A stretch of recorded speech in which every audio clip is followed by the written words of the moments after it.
va Sophie?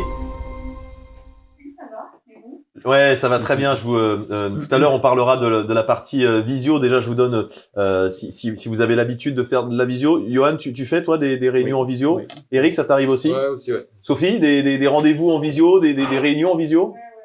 Bah, vu que je bosse à distance, en fait, c'est hyper fréquent et quasiment tout le temps. Sachez qu'on a du mal à se concentrer très longtemps quand on est en visio, moins qu'en présentiel.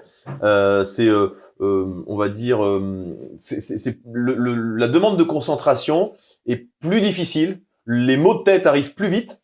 Le conseil, c'est 45 minutes de réunion et de faire une pause d'un quart d'heure. Si vous voulez faire 3 heures de réunion, faites 45 minutes et 15 minutes de pause et vous le faites 3 fois. Voilà, c'est pour que ce soit vraiment confortable. On fait plus des réunions de 3 heures en visio. On a essayé de le faire pendant le confinement, mais 3 heures en visio hier matin sans pause. sans pause. Au bout de 9.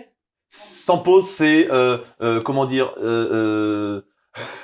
je vais pas être méchant, mais c'est aucune considération. Ouais, t'as retenu certainement la première heure, mais les 2 heures qui suivaient, je suis convaincu que t'es allé faire autre chose.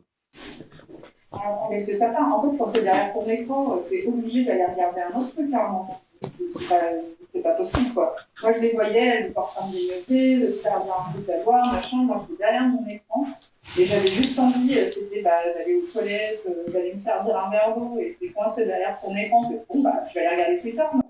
J'allais dire, c'est irrespectueux, c'est vraiment ça. Hein. Si vous faites 3 heures de réunion, annoncez déjà que vous allez faire de pause. On y reviendra tout à l'heure. On construit notre message.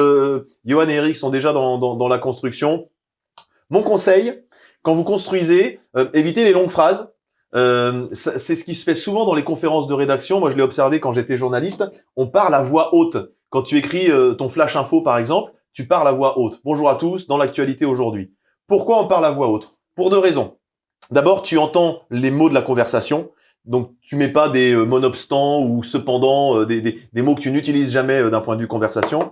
Et puis, le fait de parler à voix haute, c'est déjà d'entendre la musique, la musicalité que ça a, et ton cerveau enregistre en fait déjà l'information. Et c'est déjà une première répétition que ton cerveau est en train de capter. Donc, parler à voix haute, c'est un conseil que je peux vous donner aussi.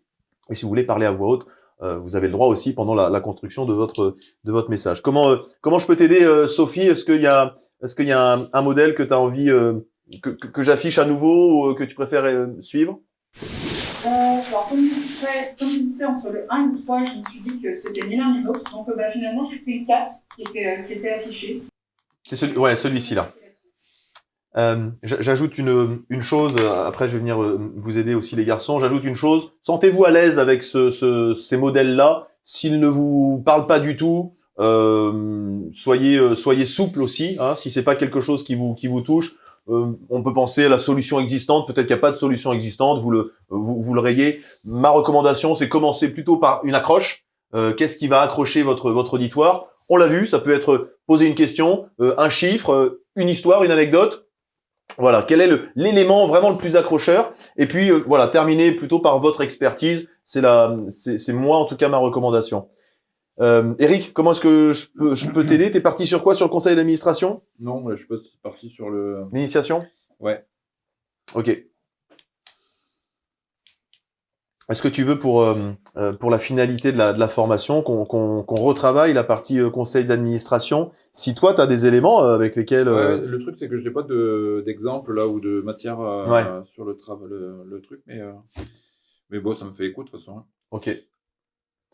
Et encore une fois, ces modèles-là, voilà, vous pouvez vraiment les appliquer pour tout. Vous voulez convaincre votre conjoint, votre conjointe, commencer par le pourquoi, ou même poser une question. Disons, chérie, qu'est-ce que t'en penses du jardin là? C'est quand même catastrophique. Enfin, lui demandez pas de lever la main parce que ça va lui faire bizarre. Mais qui dans cette maison trouve que notre jardin ressemble à rien du tout? Voilà, il est en train de devenir une véritable, je sais pas, un champ de céréales. Voilà, il faudrait faire quelque chose quand même pour l'été. Bon, le problème c'est que on n'a pas de tondeuse, on n'a pas de taille haie. Voilà, qu'est-ce qu'on peut faire pour ça? Bon, il y a une solution. Moi, j'ai croisé le voisin, il a acheté une tondeuse et un taille haie. Alors imagine qu'on aille lui demander de nous prêter sa tondeuse et son taille haie. voilà, toi qui connais bien le voisin, moi je le connais un peu moins, je t'invite à aller le voir pour lui demander s'il peut nous prêter son taille A et sa tondeuse.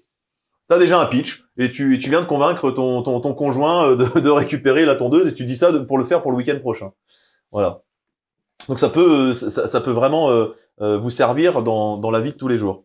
Johan, comment est-ce que je peux t'appuyer? Est-ce que toi tu as des éléments aussi sur la partie process, qualité? Non, je vois pas forcément là, sur. Comment est-ce que tu pourrais d'abord, qu'est-ce que tu as envie de transmettre? Quel message est-ce que Moi, c'est sûr. Enfin, je pense que que le message, je l'ai, la réflexion, je l'ai. C'est plus l'attitude, la transmission. Ok. Voilà, c'est plus ça. Quand tu dis l'attitude, la transmission, tu parles du non-verbal, la gestuelle, la posture? Le fait d'être persuasif, en fait. Ok. Voilà.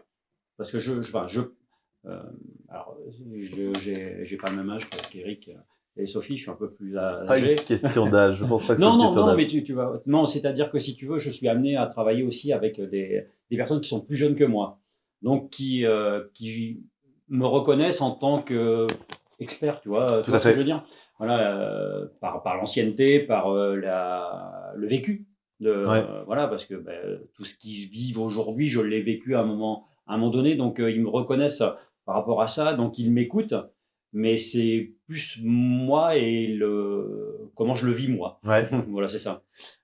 Vous êtes experts dans vos domaines, hein, Sophie, Eric et Johan, vous êtes vraiment experts dans vos domaines. On pourra rien finalement, on pourra pas vous contredire votre expertise, à la fois sur la partie golf, e-réputation ou restauration rapide. On pourra pas vous contredire. Donc mentalement aussi, ça veut dire que vous êtes expert. Ça veut dire que vous devez vous sentir expert. Souvent, le problème qu'on a, c'est ce dont je vous parlais tout à l'heure, c'est le syndrome de l'usurpateur. Qui je suis, en fait, pour transmettre ça? Mais qui je suis? Moi, j'ai juste une expérience de terrain, quelques connaissances, mais au fond de moi, je sens que j'usurpe la fonction de quelqu'un d'autre qui peut être encore plus inspirant que moi. Vous allez aussi la mettre de côté, cette partie usurpateur. Vous avez votre propre expérience. Si vous êtes expert depuis plusieurs années, ça va aussi consolider ça. Moi, c'est exactement ce que j'ai ressenti quand je suis allé donner des cours. J'étais journaliste, j'étais speaker, et là, on me dit, va apprendre la prise de parole à 40 étudiants. Et la première fois où je suis arrivé, j'étais comme ça. La première fois où j'ai donné mes cours, j'étais vraiment en mode track. Et qui je suis pour transmettre ce que j'ai appris. J'ai jamais été prof, j'ai admiré certains professeurs, et c'est eux qui m'ont aidé en fait à me débarrasser de ce costume d'usurpateur. Ils m'ont inspiré parce que je me suis dit je vais faire comme eux. Je vais faire comme eux. Puis il y en a un autre qui m'a inspiré aussi, c'est un animateur télé, mais on en parlera plus tard, c'est sur la deuxième journée. Vous allez aussi vous inspirer des personnes que vous aimez, en qui vous reconnaissez du charisme, de l'expertise, et c'est eux qui vont vous aider en disant je vais faire comme lui, et puis je vais y mettre ma personnalité. C'est presque de l'imitation, mais c'est vous allez y mettre votre personnalité en disant voilà, je gagne en confiance aussi. C'est un très bon moyen pour gagner en confiance en disant je vais faire comme lui et je mets ma personnalité. Et vous allez voir que ça aide beaucoup. Et puis poser une question, c'est aussi ça peut t'aider. Moi, je sais qu'il y a un truc qui m'a beaucoup aidé quand j'ai démarré à donner des cours, quand j'ai commencé à donner des cours, c'est de faire l'appel. Parce qu'à partir du moment où tu fais l'appel, je vais faire l'appel, tu as ce rôle de professeur là. Et quand tu accueilles un client, c'est toi l'expert en fait. Et dans ta posture aussi, ça doit se sentir. Quand tu animes une cérémonie, Eric, même quand tu fais une présentation devant le conseil d'administration, la posture que tu emploies, c'est elle qui va aussi montrer ton expertise. Donc on y reviendra sur la posture de l'expert. Et puis l'idée, c'est de transmettre. Tu parles de transmission, mais de transmettre vraiment un message avec des mots qui sont puissants, mais aussi avec beaucoup de conviction. Et la conviction à la fois dans le non-verbal, mais aussi dans les mots que tu utilises. Ma question, c'est aujourd'hui sur quel message est-ce qu'on peut travailler? Est-ce que tu as un exemple de message? Si c'est accueillir de nouveaux collaborateurs, si c'est présenter de nouveaux process qualité, si on a des chiffres, si on a en tout cas des données que tu pourrais présenter, ça serait intéressant de pouvoir les travailler. Allez, on va raccourcir. Alors, qu'est-ce qu'on enlève? Qu'est-ce qu'on enlève pour être toujours aussi impactant? Moi, j'ai envie de dire, gardez quand même les histoires. Gardez les exemples. C'est pas parce qu'on est plus court qu'on doit être plus chiant. Ok? C'est pas parce qu'on est plus court qu'on doit rester superflu et rester dans le général. Plus vous avez l'histoire, et mieux c'est. Eric, si tu veux consacrer ta minute à raconter ton histoire ou à raconter mon histoire, garde ça en tête, ok? C'est pas parce qu'on est plus court qu'on doit aussi accélérer. Souvenez-vous qu'on va retenir aussi l'information parce que vous ralentissez, d'accord? Il y a plein de façons de pitcher aujourd'hui. On peut pitcher en 15 secondes, on peut pitcher une thèse en 180 secondes. Il y a beaucoup d'éléments qu'on peut trouver comme ça sur Internet. Je sais que tu aimes bien aussi, Johan, les concours d'éloquence. Voilà, il y a plein de façons de faire. On peut pitcher très vite, on peut même pitcher sa société en quelques secondes.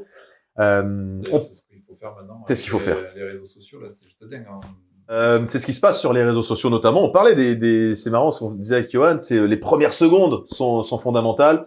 Clairement, au bout de quelques secondes, si la vidéo ne nous intéresse pas, on passe en fait. Donc, notre génération, les générations qui arrivent aussi derrière, ont cette habitude de zapper très vite. On va zapper très vite. Si vous n'impactez pas dès le début, vous allez perdre déjà une bonne partie de votre auditoire. Ça va être encore plus dur de les rattraper parce qu'ils seront plus là. Notamment sur les réseaux sociaux ou sur des vidéos. Donc, on doit être impactant dès le départ. Je pense que Sophie, tu sais de quoi je parle. Si tu es dans la partie aussi rédactionnelle, on parle de copywriting aujourd'hui pour être vraiment pertinent dès les premières secondes.